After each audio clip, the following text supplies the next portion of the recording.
কৰ্মচাৰীসকলৰ লগত জড়িত অতি গুৰুত্বপূৰ্ণ খবৰ ইতিমধ্যে আহি পৰিছে আৰু এই খবৰটো আপোনালোকে দেখিছে 29 অক্টোবৰ 2025 অৰ্থাৎ 29 অক্টোবৰ তাৰিখে এই খবৰটো আহিছিলে আৰু এই খবৰটো আহিছে আপোনাৰ গভৰ্ণমেণ্ট অফ আছাম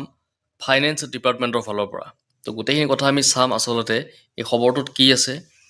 আৰু এইখন এখন এক্সিকিউটিভ অৰ্ডাৰ হয় আৰু অতিকৈ দৰকাৰী হয় আৰু এই নিৰ্দেশনাখনত আপোনাৰ NPSৰ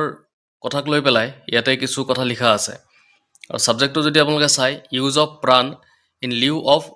PPAN for deduction of NPS contribution ইয়াৰ অৰ্থ এইটোৱেই যে যিটো প্ৰাণ অৰ্থাৎ PRAN প্ৰাণৰ অৰ্থটো হৈছে যে পাৰ্মানেণ্ট ৰিটায়াৰমেণ্ট একাউণ্ট নাম্বাৰ আৰু PPANৰ অৰ্থ হৈছে পাৰ্মানেণ্ট পেঞ্চন একাউণ্ট নাম্বাৰ এতিয়া NPSৰ কণ্ট্ৰিবিউশ্যনক লৈ যিটো নথি আগতে আছিলে PPAN অৰ্থাৎ পাৰ্মানেণ্ট পেঞ্চন একাউণ্ট নাম্বাৰ তাৰ ঠাইত এতিয়া PRAN অৰ্থাৎ পাৰ্মানেণ্ট ৰিটায়াৰমেণ্ট একাউণ্ট নাম্বাৰ এইটো এতিয়া ইউজ কৰিব লাগিব গম পাইছে যে PPAN অৰ্থাৎ এইটো আচলতে ৰাজ্যৰ ভিত্তিক হয় ৰাজ্যতে এইটো বস্তু সীমাবদ্ধ থাকে ৰাজ্যবিলাকত আৰু PRANটো হৈছে ৰাষ্ট্ৰীয় পৰ্যায়ৰ এটা নথি তো সেইটোৱে আছে আচলতে এই দুটা বস্তু ডেফিনেশ্যন বা ইয়াৰে পাৰ্থক্যটো এইটোৱেই PRAN বা PPAN তো বহুতে আচলতে সুধিব পাৰে যে এই বস্তু দুটা কি তো ইয়াৰ আমি অৰ্থটো ইতিমধ্যে কৈ দিলোঁ এতিয়া এই যিটো অৰ্ডাৰ আহিছে অৰ্ডাৰ কি লিখিছে আমি চাবলৈ চেষ্টা কৰিছোঁ in continuation of this department executive order number ইয়াতে আছে the date of effect to adopt the revised procedure of use of pran in lieu of PPAN for deduction of NPS contribution of employees of the state government is hereby extended. All drawing disbursing officers and treasury officers are instructed to strictly adhere this revised procedure with the effect from the salary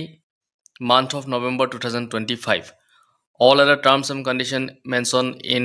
the earlier executive order shall remain same. This issue with the approval of the competent authority. তো ইয়াৰ অৰ্থ এইটোৱেই যে বিষয়টো দিছে NPS কটাৰ ক্ষেত্ৰত PPANৰ ঠাইত বা পৰিৱৰ্তে PRAN ব্যৱহাৰ সম্পৰ্কে এই বিভাগৰ কাৰ্যাদেশ নম্বৰ ইয়াতে আছে তাৰিখ দিছিলে আপোনাৰ 21/9/2025 তাৰিখত অনুবৰ্তনত ৰাজ্য চৰকাৰৰ কৰ্মচাৰীসকলৰ NPS অৱদান কটাৰ বাবে PPANৰ পৰিৱৰ্তে PRAN ব্যৱহাৰ কৰাৰ সংশোধিত প্ৰক্ৰিয়া গ্ৰহণ কৰাৰ প্ৰভাৱিত তাৰিখ বৃদ্ধি কৰা হৈছে যিটো আপোনাৰ PPANৰ ঠাইত PRAN ব্যৱহাৰ কৰাৰ যিটো সংশোধিত প্ৰক্ৰিয়া সেই প্ৰক্ৰিয়াৰ তাৰিখটো ইতিমধ্যে বৃদ্ধি কৰিছে সকলো DDO আৰু ট্ৰেজাৰী অফিচাৰসকলক নিৰ্দেশ দিয়া হৈছে যে 2025 চনৰ নৱেম্বৰ মাহৰ দৰমহাৰ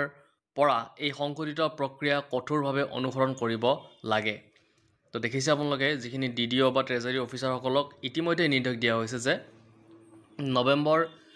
মাহৰ দৰমহাৰ পৰা এই সংশোধিত প্ৰক্ৰিয়া কঠোৰভাৱে যাতে অনুসৰণ কৰে আৰু মই আকৌ এবাৰ কৈছোঁ যে যিটো PPAN আৰু PRANৰ পাৰ্থক্য যে আপোনালোকে জানে যে যিটো হৈছে PPAN হৈছে এটা ৰাজ্যভিত্তিক নম্বৰ অৰ্থাৎ প্ৰতিখন ৰাজ্যৰ নিজস্ব পদ্ধতি আৰু PRAN হৈছে আপোনাৰ ৰাষ্ট্ৰীয় পৰ্যায়ৰ এটা একক আৰু মান্য নম্বৰ তো আজি ভিডিঅ' এইখিনিয়ে আছিলে যদি ভিডিঅ'টো ভাল লাগিছে লাইক শ্বেয়াৰ ছাবস্ক্ৰাইব এটা কৰি দিব